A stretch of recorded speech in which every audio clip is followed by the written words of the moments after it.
It was prophesied 2,000 years ago that there shall be a place that shall play a music with a little people. At 57, Peter Tosh's son finally speaks out about one of the saddest and most confusing moments in reggae history, his father's murder.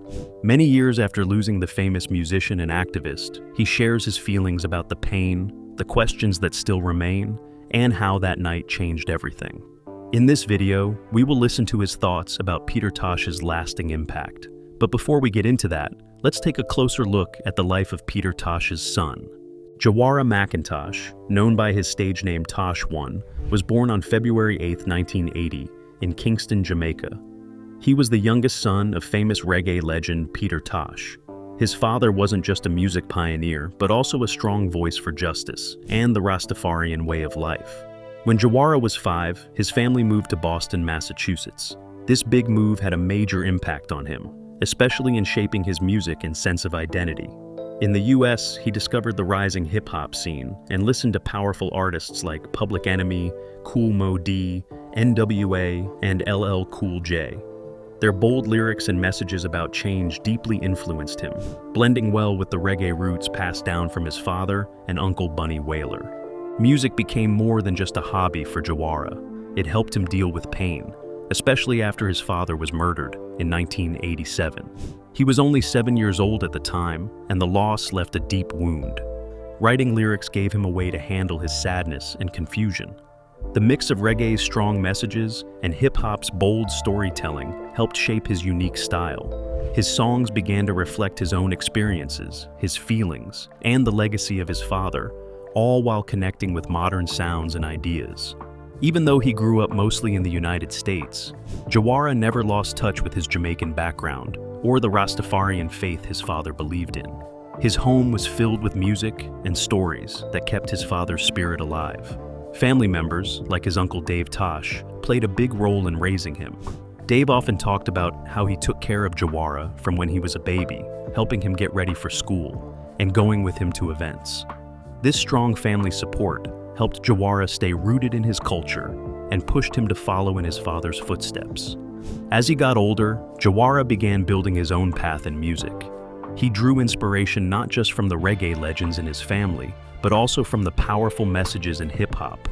His songs spoke about justice, substance legalization, and the power of people, topics that mattered deeply to his father too. One of his remakes, You Can't Blame the Youth, showed how much he wanted young people to understand the problems in the school system and society. It was a clear sign that he wanted to keep the fight for truth and change alive. Before many people knew who Tosh One was, he spent years working hard to get better at what he did. He wrote songs, practiced his stage performance, and worked on his voice and message. He also studied economics and used what he learned to bring more thought and substance into his music. Even in his early shows, like the ones at Boston's Paradise Rock Club, where his father once played, and at the Hut Tin Roof in Martha's Vineyard, he showed he had real talent on stage. Even though he wasn't famous yet, people noticed how he mixed his strong, personal lyrics with classic songs from his father. This helped him earn respect and slowly make a name for himself in reggae and other music scenes. As he kept growing, Tosh One also opened shows for big names in reggae and dancehall, like Sizzla, Gregory Isaacs, Shabba Ranks, and Damian Marley. He even shared the stage with Sinead O'Connor, backed by the famous rhythm team Sly and Robbie, and went on tour with heavyweight dub champion. These moments gave him more attention, helped him sharpen his stage skills, and gave him a chance to meet important people in the music world. Little by little, Tosh One built a strong reputation as someone who could write powerful lyrics and perform with real energy and substance, just like his father before him. Tosh One's passion for truth and struggle came through in his own words. "My mission is to deliver a message of truth without compromise in the language I am most familiar with, the language of the struggle." These words showed how serious he was about using music to wake people up and push for change. His music wasn't just for fun, it was meant to open minds and bring awareness. Before we talk about what Tosh once said about his father, let's look at who his father was.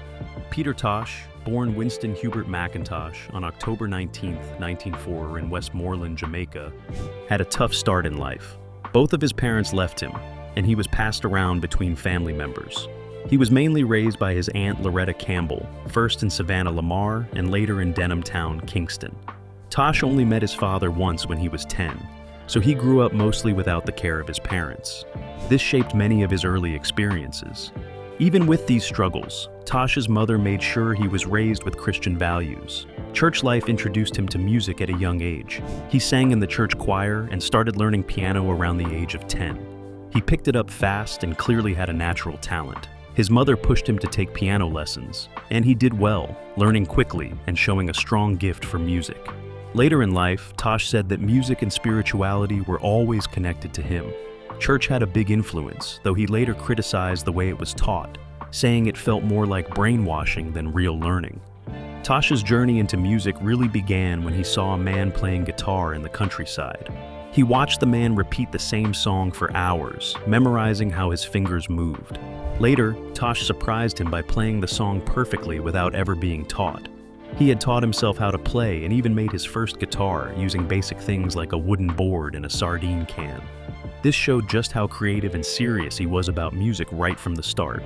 Around the age of 15, after his aunt passed away, Tosh moved to Trenchtown, a poor area in Kingston known for both its strong music scene and its tough living conditions. This place played a big part in shaping who he became. In Trenchtown, he met Robert Nesta Marley, known as Bob Marley, and Neville O'Reilly Livingston, also called Bunny Wailer. The three of them, brought together by their struggles and love for music, started singing together around 1962. They would go on to become the heart of the group, known as the Wailers. Tosh learned even more about music from Joe Higgs, a local musician who gave free singing lessons to young people in Trenchtown. Higgs taught them how to harmonize and improve their vocal skills. Among the three, Tosh stood out because he already knew how to play instruments. He played a key role in the group by teaching both Marley and Bunny how to play guitar and piano. Later, Tosh said he was the one who started the group, and that he taught Bob Marley how to play guitar, showing how important he was in the early days of the Wailers. Before fully focusing on music, Tosh also started training as a welder. This showed how he had to think about making a living while still following his passion. As a teenager living in Kingston, he also sold sugarcane juice to earn some money and support himself during those early years. The Wailers got their first big break in 1964 with a ska song called Simmer Down. It was produced by Clement Coxone Dodd at Studio One. Tosh didn't just play music in the group, he also wrote songs and sang. His first lead vocal was on a song called Hoot Nanny Hoot, and soon after, he recorded other songs under the name Peter Tosh and the Wailers. These included Mogadog, Jumbie Jamboree, and Rasta Shook Them Up. His clever lyrics and strong presence showed he was becoming a confident leader. Tosh also reworked American soul and pop songs, creating Jamaican versions of songs like Amen and Shame and Scandal. This showed how well he could mix different styles into something fresh. In the mid-1960s, when Bob Marley moved to the United States for a while, Tosh and Bunny Wailer stepped up and took on more responsibility in the group. During that time, Tosh recorded a song called The Toughest, a bold, rude boy anthem that became one of his first hits. The song showed off his tough and rebellious style, which was different from Marley's more spiritual and hopeful songs. This period also marked the beginning of Tosh exploring music on his own, as he started building his own voice outside of the Wailers. As time went on, the Wailers' music changed from the fast rhythms of ska and rocksteady into a slower, deeper sound that became reggae. This new genre was filled with Rastafarian beliefs and messages about society and justice. Tosh had already embraced Rastafarianism by the time Marley returned from the US. His lyrics became more militant and direct, showing his commitment to the faith and to political change. Within the group, he was not just a talented musician, but also a strong voice speaking out against injustice. His songs often called for equal rights and stood up to the system. Even though the Wailers were becoming more successful, problems started to grow. Bob Marley was getting more of the spotlight, and this created tension. Tosh, who was known for standing firm in his beliefs and not backing down, eventually left the group in the early 1970s to start his solo career. Still, his time with the Wailers was very important. It shaped both his music and his message. He launched his solo career in 1976 with the album Legalize It. The title song quickly became a powerful anthem for those supporting legalization, for Rastafari followers, and for reggae fans around the world. Even though it was banned on Jamaican radio, the album was a success. It was recorded at Treasure Isle and released by CBS Records, eventually selling over 1 million copies. With this album, Tosh firmly established himself as a bold and fearless artist. After Legalize It, Tosh formed a new band called Word Sound and Power. This group backed him during concerts and recordings throughout the late 1970s. His second album, Equal Rights, came out in 1907 and made his message even clearer. It included the song Get Up, Stand Up, which he co-wrote with Bob Marley, and a version of Stepping Razor, which became one of his most famous tracks. That song was also featured in the film Rockers. Equal Rights spoke directly to the struggles of Black Jamaicans and people of African heritage all over the world. It showed Tosh's deep commitment to standing up for human rights and social fairness. In 1978, Tosh signed with Rolling Stones Records, the label started by the famous rock band. This move helped him reach a wider audience around the world. That same year, he released the album Bush Doctor, which featured Mick Jagger and Keith Richards. The lead single, a duet with Jagger on a cover of the Temptations' song Don't Look Back, helped introduce Tosh's message to listeners who were not already familiar with reggae. This album mixed his strong beliefs with a more approachable sound, opening new doors for his music. Also in 1978, Tosh performed at the One Love Peace concert in Kingston. During the event, he publicly lit a spliff and openly criticized political leaders Michael Manley and Edward Seaga. His speech was bold and fearless, calling for change and standing firm in his beliefs. However, his activism had consequences. Later that year, Tosh was arrested and beaten badly by the police. The injuries he suffered showed just how tense and dangerous the political climate in Jamaica had become. Tosh continued to release albums that balanced his militant messages with musical innovation. Mystic Man, 1979, and Wanted Dead and Alive, 1981, followed, both released under Rolling Stones Records.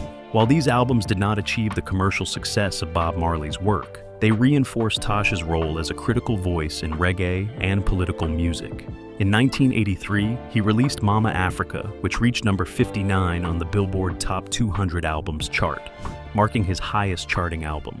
The record continued his themes of African pride and resistance to oppression, particularly apartheid in South Africa. His 1984 album Captured Lives earned Tosh his first Grammy nomination for Best Reggae Recording, highlighting his growing recognition within the music industry. Throughout the 1980s, he remained politically active, participating in No Nukes concerts and speaking out against nuclear power and weapons. His final album, No Nuclear War, released in 1987, won the Grammy Award for Best Reggae Album posthumously, underscoring his lasting impact on reggae and political music. Despite his international success, Tosh's career was filled with challenges. His music often faced fierce opposition and censorship, particularly in Jamaica, where his bold messages challenged the political and social status quo. In addition to the banning of his song Legalize It, another track, Mark of the Beast, was also removed from Jamaican radio. This song directly criticized systems of oppression and religious hypocrisy, further illustrating the discomfort his militant advocacy caused among government authorities. The censorship Tosh faced was not simply about his music, but about the deeper ideas it represented. His songs were woven tightly with his activism, addressing global struggles for dignity and justice from apartheid in South Africa to racial inequality in the Caribbean and beyond. The Jamaican Broadcasting Commission even censored lyrics from the original version of Get Up, Stand Up, which contained bold calls for Black empowerment. This demonstrated the extent to which authorities were willing to go to silence his voice. Yet Tosh remained undeterred. His music continued to resonate with marginalized communities and international audiences alike. By standing firm in the face of censorship, he became a symbol of resistance and defiance. Ironically, the very efforts to suppress his voice only strengthened his image as an outlaw and revolutionary. For many listeners around the world, Tosh represented truth and courage, delivered through the powerful rhythms and messages of reggae. If you are enjoying this video, appreciate it by giving it a thumbs up, and if you have not subscribed, what are you waiting for? Hit that subscribe button. Now let's move on. In his personal life, Peter Tosh went through both happy and painful times. He was in a long relationship with Andrea Marlene Brown, who was like a wife to him, and she survived the attack that later took his life. Years before, Tosh was heartbroken when his girlfriend Yvonne died in a car accident in 1973. That same crash left him badly hurt, not just in his body, but also in his heart. Over the years, Tosh had 10 children, including Andrew and Jawara, who would later follow in his footsteps and keep parts of his music alive. Tosh also had a one-of-a-kind personality. He liked unusual things, like riding a unicycle, and sometimes even rode one during his shows. It was just one of the many ways he stood out and brought fun and surprise to his performances. Sadly, Tosh's life ended in a terrible way on September 11th, 1987. That night, he was at home in Kingston, Jamaica, spending time with friends and people close to him, like musician Michael Robinson, herbalist Wilton Doc Brown, and DJ Jeff Free Eye Dixon. What started as a calm evening quickly turned into a nightmare when 3 men on motorcycles broke into the house with guns, planning to rob everyone. The group was led by Dennis Lepo Lobon, a man Tosh had once helped after he got out of prison. They believed Tosh had money and kept asking for it.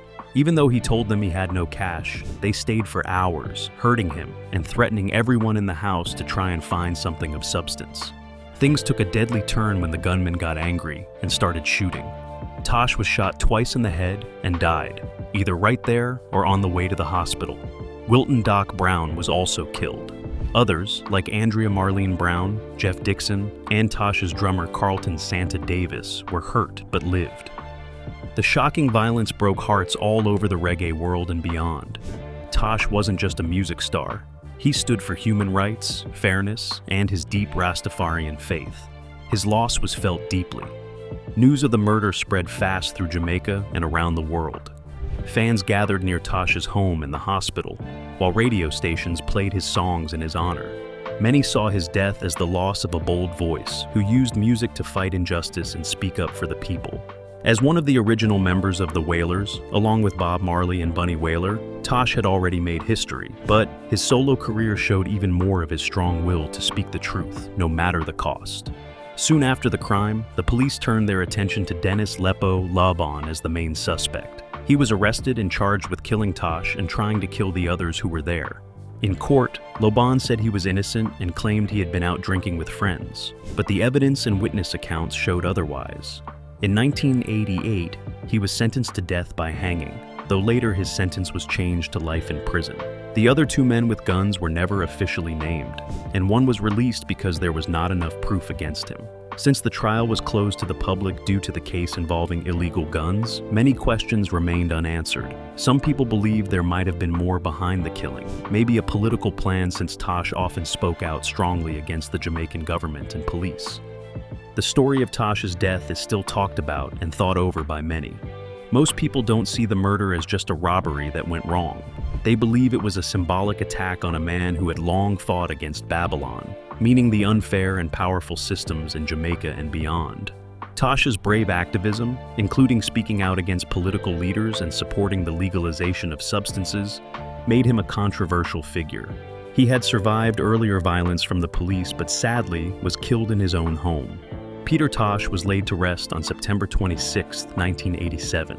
He left behind a strong legacy of powerful music and fearless activism. Jawara McIntosh, Peter Tosh's youngest son, spoke movingly about his father's death and the hard times that came after. He shared how deeply the family was affected by the loss, injustice, and the heavy burden of his father's work for change.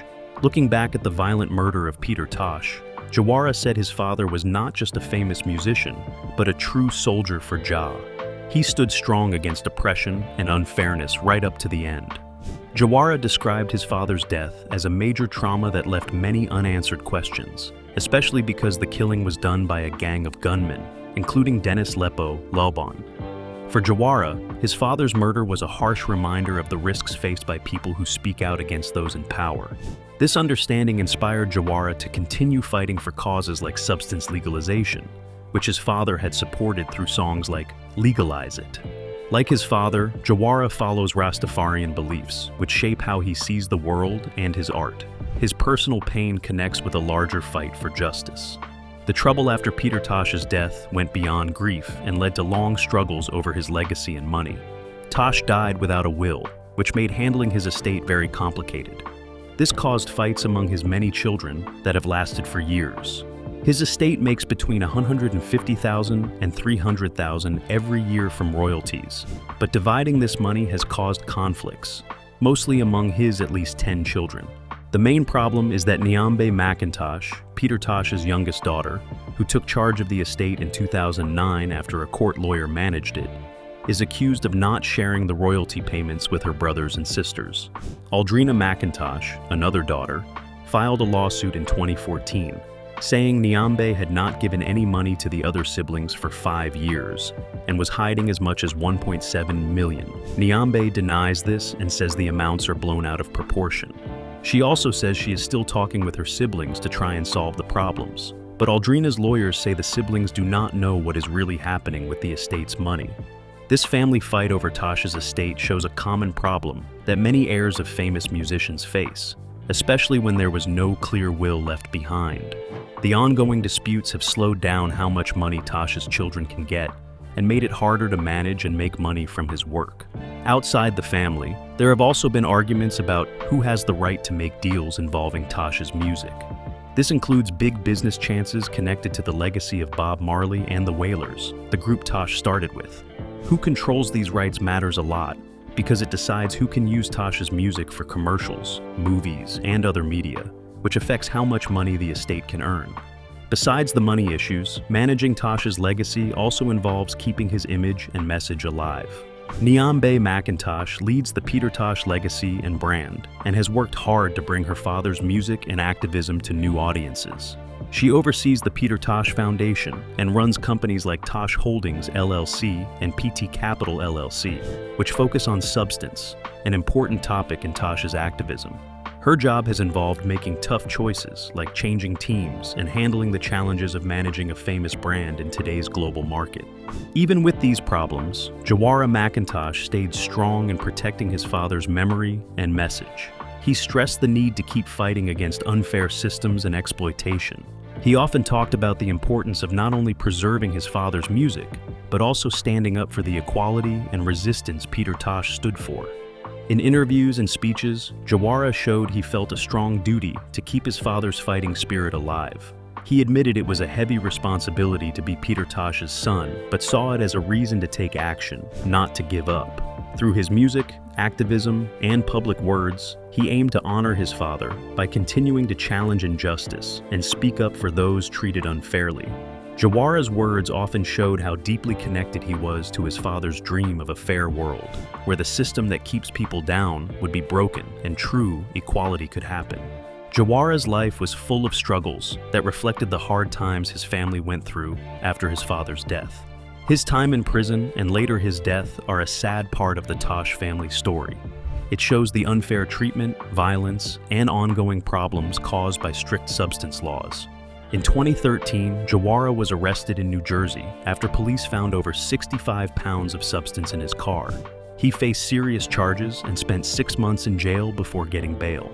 The legal costs were very high, and he faced the chance of a long prison sentence. His family asked the public for help through crowdfunding to pay his legal fees, showing how much the case hurt them both emotionally and financially. At that time, Jawara could have been sentenced to as much as 20 years in prison. This was a harsh punishment for substance offenses, something his father had fought against for years through his music and activism. While serving that 6-month sentence for cannabis possession in Bergen County Jail in New Jersey in 2017, Jawara was badly beaten by another inmate. The attack lasted less than 10 seconds, but caused serious brain injuries that left him in a coma. He was taken to Hackensack Medical Center and later moved to a hospital in Massachusetts, where he stayed in a coma. He could not speak, move on purpose, or communicate in any way. His family only found out about the attack after the hospital called them about an urgent life-saving procedure.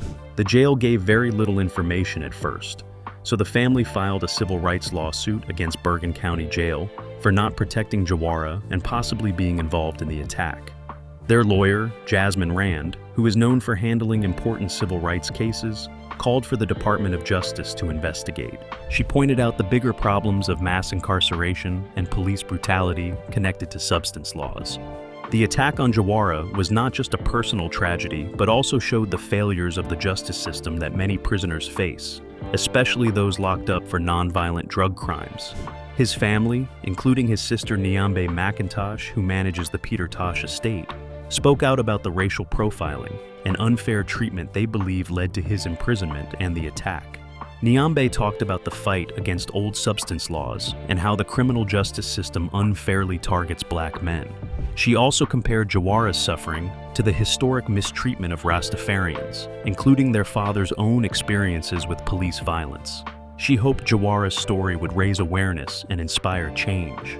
Even years after the attack, Jawara's condition stayed very serious. He was bedridden, unable to move or communicate, and needed constant care from family. His family's fight for justice continues through the Justice for Jawara campaign. This campaign demands answers for the jail's failure to protect him and pushes for changes in substance laws and the criminal justice system. The campaign carries on Peter Tosh's activism by connecting Jawara's personal tragedy to the larger fight against harsh substance laws and racism in the U.S. Jawara sadly died in 2020. His death highlighted the ongoing struggles faced by the Tosh family and brought attention to the social issues he tried to fight against with his music and activism. What do you think about Jawara's confession about his father? Share your thoughts in the comments below. Don't forget to like, subscribe, and hit the notification bell so you never miss out on our latest content.